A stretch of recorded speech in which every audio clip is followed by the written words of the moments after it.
వీళ్ళ మీద దాడి జరుగుతూ ఉంటే, మహిళా కౌన్సిలర్ల మీద దాడి జరుగుతూ ఉంటే పట్టించుకున్న పాపాన పోలేదు. ఇంత అన్యాయంగా అరాచకాన్ని సృష్టిస్తున్న కాంగ్రెస్ పార్టీ ఏం కోరుకుంటుందో అర్థం కాని పరిస్థితి.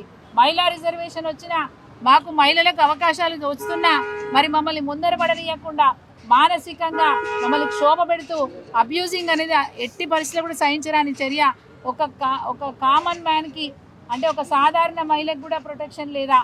ఈరోజు కౌన్సిలర్గా గెలిచిన వాళ్ళకు కూడా మరి కౌన్సిల్ హాల్లో ఎలక్షన్ ఆఫీసర్ ముందర మంత్రి గారి సమక్షంలో వారిని తాకరాని చోట తాకుతూ మరి వారిని ఇబ్బంది పెడతా ఉంటే కూడా ఈరోజు మహిళా కౌన్సిలర్కి ఒక రక్షణ లేదు ఈ ప్రభుత్వంలో. అంటే మంత్రి గారి సమక్షంలో రక్షణ లేదు అంటే ఇంకా సాధారణ మహిళలకు ఎట్లాంటి రక్షణ ఉంటుంది అనేది సమాజం ఆలోచించాల్సిన అవసరం ఉన్నది. ఏదేమైనప్పటికీ కాంగ్రెస్ పార్టీ దురాఘాతాల్ని మేము ఖండిస్తూ ఉన్నాం.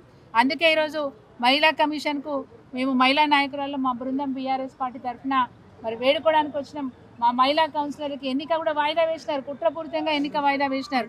ఎలక్షన్ జరిగే వరకు 16 నాడు ఎన్నిక వాయిదా వేసినారు, 17 నాడు ఎన్నిక వాయిదా వేసినారు. ఇక భవిష్యత్తులో ఎప్పుడు ఎస్సీసీ అంటే స్టేట్ ఎలక్షన్ కమిషన్ ఎప్పుడు తారీఖు నిర్ణయిస్తే ఆ రోజు ఎన్నిక జరుగుతుంది. ఆ రోజు వరకు కూడా మా మహిళా కౌన్సిలర్లకి మా కౌన్సిలర్లకి 14 మందికి ప్రొటెక్షన్ కావాలని కోరుకుంటా ఉన్నాం. తప్పకుండా డీజీపీ గారికి కూడా ఒక వినతి పత్రం అందజేస్తాము. అట్లాగే స్టేట్ ఎలక్షన్ కమిషన్ కూడా వేడుకుంటాం. ఇది ప్రజాస్వామ్యబద్ధంగా ఎన్నిక జరగాలని చెప్పి మేము కోరుకుంటున్నాం.